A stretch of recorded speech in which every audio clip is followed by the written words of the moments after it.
যার শালীনতা নাই। ইযা লাম তাস্তাহি ফাসনা মা শি'তা, যখন তোমার লজ্জা শরম থাকবে না, যা মনে চায় তাই করো। শিশু মোহাম্মদ চলে গেল সেই বনু সাদে, ছোট্ট মোহাম্মদ কাঁদে না, কাঁদে না কখনো, ক্ষুধা লাগলেও কাঁদে না, ব্যথা পেলেও কাঁদে না। কিন্তু ছোট্ট মোহাম্মদের প্রাইভেটসের জায়গা থেকে কাপড়টা যখন সরে যেত, শিশু মোহাম্মদ কেঁদে দিত। সুবহানাল্লাহ, শালীনতা। ইযা লাম তাস্তাহি ফাসনা মা শি'তা। রাসূল সাল্লাল্লাহু আলাইহি ওয়াসাল্লাম বলেছেন, যদি তোমার লজ্জা শরম না থাকে, লজ্জা শরমের মাথা যদি তুমি খাও, তুমি সব করতে পারবা, তোমাকে দিয়ে সব সম্ভব। তাহলে এই শালীনতা, এটা অনেক বড় নেয়ামা।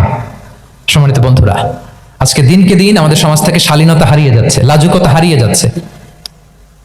নারী পুরুষ উভয় দিক থেকে, বিশেষ করে আমাদের বোনদেরকে টার্গেট করা হয়েছে।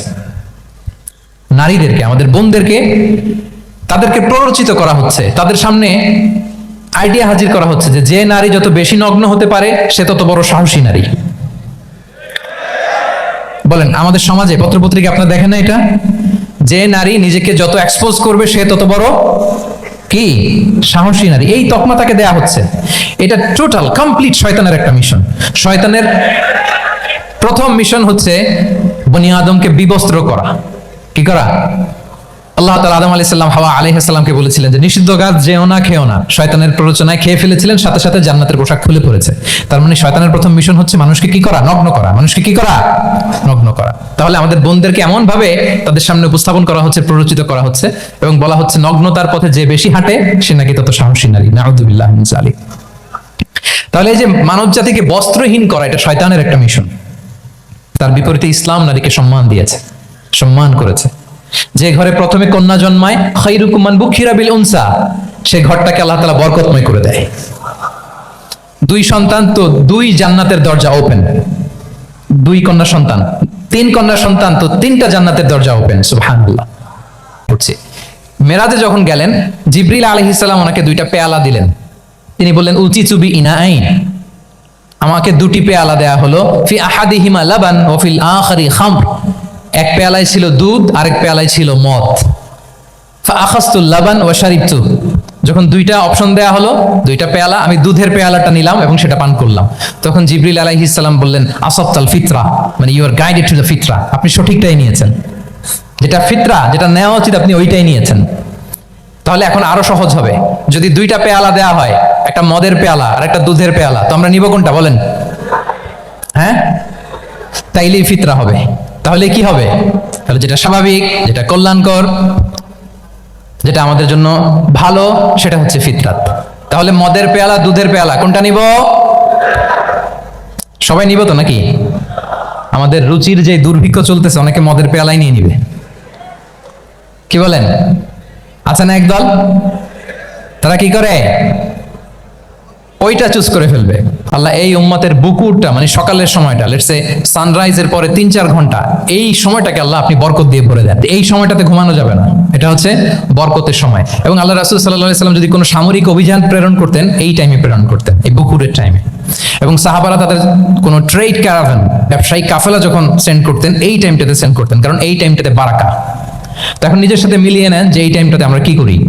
আমি জানি না আপনাদের কি অভ্যাস। আমি এসে তো শুনলাম যে জাহাঙ্গীরনগর বিশ্ববিদ্যালয়ে নাকি যতজন শিক্ষার্থী ততজনের জন্য এখানে আবাসনের ব্যবস্থা আছে। বাংলাদেশের কোনো ইউনিভার্সিটিতে নাকি এটা নেই। আলহামদুলিল্লাহ, অসাধারণ প্রিভিলেজ, এখানে অনেক সুন্দর সুযোগ। তো এখন বলেন, আপনাদের সকালের রুটিন কি বলেন? ঘুমিয়ে থাকেন না জেগে থাকেন? হ্যাঁ, আচ্ছা, ফজরের পরে আমরা ঘুমাই কারা কারা দেখি? সর্বনাশ। আচ্ছা ঠিক আছে, হাত নামান। আচ্ছা, ফজরের পরে আমরা একটু এক্সারসাইজ করি, পড়াশোনা করতে বসি কারা কারা? মাশাআল্লাহ, আছে কিছু, ঠিক আছে, হাত নামান। এবার দুইবারের একবারও যারা হাত তোলেননি তারা হাত তোলেন। আপনারা কি করেন? এইটা হ্যাঁ, ডিভাইস। তো সম্মানিত সুধী মণ্ডলী, আল্লাহুম্মা বারিক লি উম্মতি ফি বুকুরিহা, আপনারা আমাকে এনেছেন ইসলামিক লাইফস্টাইল নিয়ে বলতে, তো আমাকে বলতেই হবে, ফজরের পরে ঘুমানো চলবে। আমাদের বাংলাদেশের সরকারি অফিসগুলোতে তো ঘুষ চলে নাকি? আল্লাহ ঘুষ থেকে এই জাতিকে তুমি হেফাজত করো। আচ্ছা, দেখবেন যে আমাদের বিভিন্ন সরকারি অফিসগুলোর মুসলিম কর্মকর্তারা তারা ওয়াইন খায় না। আমি দেখেছি থাইল্যান্ডে গিয়েছে, চায়না গিয়েছে অফিসের কাজে, ওখানে হালাল রেস্টুরেন্টগুলো খুঁজে, কারণ মুসলিম তার হালাল খাইতে হবে। তো সে ওয়াইন খায় না, পর্ক খায় না, কারণ ইসলামে এটা হারাম। আবার অনেক হিন্দু কর্মচারী সে আবার গরুর গোশত খায় না, কারণ কি তার ধর্মে ওইটা হারাম। কিন্তু এই মুসলিম কর্মচারী হিন্দু কর্মচারী দুইজনের নির্বিশেষে মাশাআল্লাহ ঘুষ খায়। এরকম হয় না? দেখেন, মুসলিম ওয়াইন খায় না, পর্ক খায় না, তার ধর্মে হারাম। আমার হিন্দু ভাই গরুর গোশত খায় না, এটা তার ধর্মে হারাম। কিন্তু ঘুষ আবার দুই ধর্মে হালাল নাকি? হ্যাঁ, হালাল না। তার মানে ওই যে pick and choose, you got the point, right? Pick and choose করেছে যে আমার ধর্মের এই নিয়ম আমি মানবো, কারণ এটা আমার জন্য খুব ফ্লেক্সিবল, এটা খুব ভালো লাগে। কিন্তু যে নিলে পুরোটাই নিতে হবে। তো আমরা অনেকে আবার কাটছাট করি নিজের মন মতো। তাদেরকে উদ্দেশ্য করে আল্লাহ তাআলা বলছেন, আফাতুমিনুনা বিবাদিল কিতাবি ওয়া তাকফুরুনা বিবাদ। তোমরা কি আল্লাহর কিতাবের কিছু অংশ মানো আর কিছু অংশ তোমরা অস্বীকার করো? এটা তোমাদের পলিসি?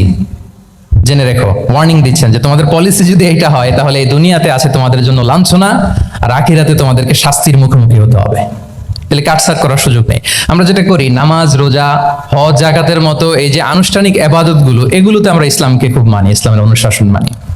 কিন্তু আমাদের ব্যক্তি জীবন, পারিবারিক জীবন, সামাজিক জীবন, আমার ডিলিংসগুলো, আমার ট্রেড, আমার বিজনেস, আমার ব্যবসা, আমার বিয়ে শাদী, আমার বিহেভিয়ার, এগুলোকে অনেক সময় আমরা ইসলামের অনুশাসন অনুযায়ী মানতে চাই না।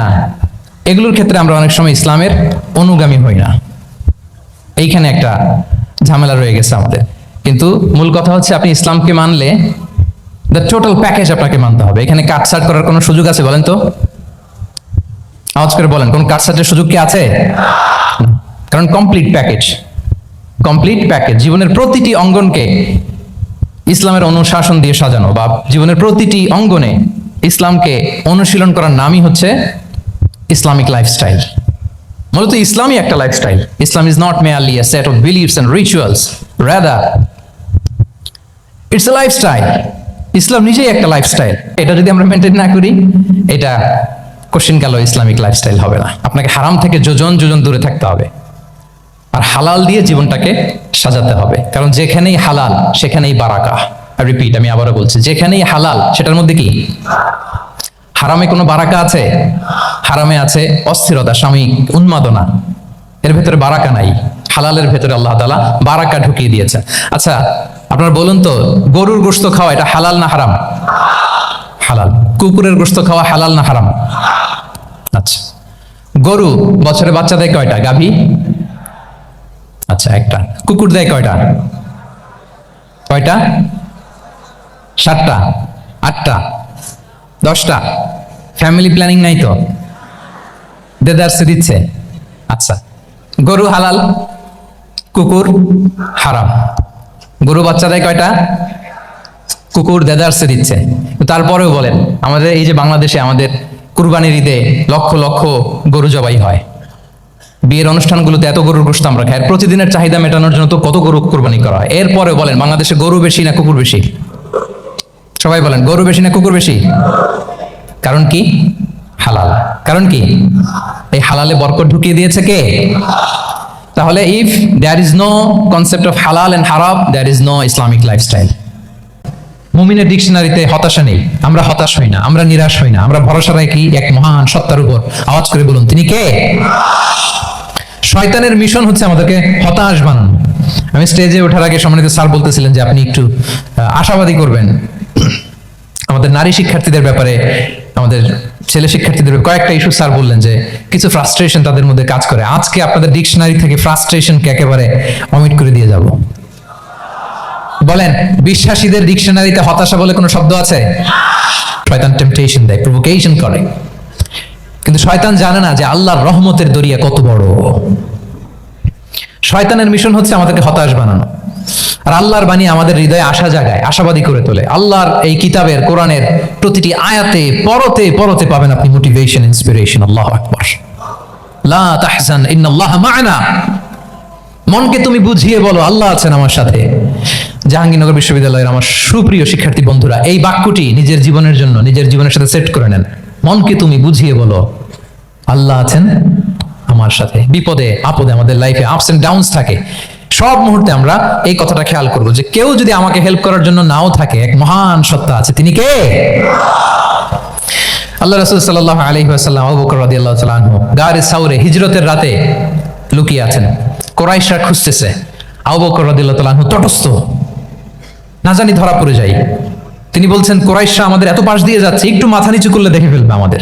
রাসূল সাল্লাল্লাহু আলাইহি ওয়াসাল্লাম বললেন যে ভয় পেও না। আবু বকর, তুমি কি ভেবেছো আমরা এখানে গুহাতে দুইজন? না না, এই গুহায় আমরা দুজন নই, আমাদের সাথে একজন মহান সত্তা আছে। তিনি কে? আমরা তিনজন এখানে। লা তাহজান ইন্নাল্লাহা মা'ানা, ভয় পেও না, হতাশ হয়ে না, নিশ্চয় আল্লাহ আমাদের সাথে আছেন। আল্লাহ তাআলা সরাসরি কথাটাকে কোরআনে কোট করেছেন যে লা তাহজান ইন্নাল্লাহা মা'ানা। তাহলে সুপ্রিয় বন্ধুরা, এই বাক্যটা আমাদের খেয়াল রাখতে হবে যাদের মধ্যে ফ্রাস্ট্রেশন কাজ করে, যে মনকে তুমি বুঝিয়ে বলো কে আছেন আমার সাথে? আল্লাহ আছেন আমার সাথে। এরকম কোরআনের পরতে পরতে অনেক আয়াত পাবেন। লা তাইয়াসু মির রাউহিল্লাহ ইন্নাহু লা ইয়াইয়াসু মির রাউহিল্লাহি ইল্লাল কওমুল কাফিরুন। আল্লাহর রহম থেকে নিরাশ হয়ো না। কাফিররা ছাড়া কেউ আল্লাহর রহম থেকে নিরাশ হয়? আমি আপনি আমাদের জীবনে কত ভুল করেছি, কত অন্যায় করেছি, কতটাই বা পাপ করেছি। মনে রাখবেন, আমাদের পাপ যত বড় হোক, আল্লাহর রহমতের দরিয়া তার চাইতেও বড়। ইন্না মা'আল উসরি ইউসরা ফাইন্না মা'আল উসরি ইউসরা, and verily with every hardship there is an ease. প্রত্যেক কষ্টের পরেই থাকে স্বস্তি। এই বাক্যগুলো কি আপনাকে মোটিভেশন দেয় না? এই কথাগুলো কি আপনাকে চাঙ্গা করে না? আপনার জীবনে ইন্সপিরেশন হয়ে আসে না এই কথাগুলো? ওয়ালা তাহিনু ওয়ালা তাহজানু ওয়া আনতুমুল আ'লাউনা ইন কুনতুম মুমিনিন। চিন্তা করো না, হতাশ হয়ো না, তোমাদেরই বিজয় হবে যদি তোমরা মুমিন হও। আল্লাহু আকবার। তাহলে আপস এন্ড ডাউনস থাকবে, এবং মুমিন জীবনে তো হতাশা থাকবেই না। কারণ আমার জীবনে যদি কোনো কষ্টের ঘটনা ঘটে, এটার জন্য আমি রিওয়ার্ড পাবো। আমি যদি অসুস্থ হই, আমার প্রত্যেক অসুস্থতার কারণে আমার পাপ মোচন হয়। সুবহানাল্লাহ পড়েন।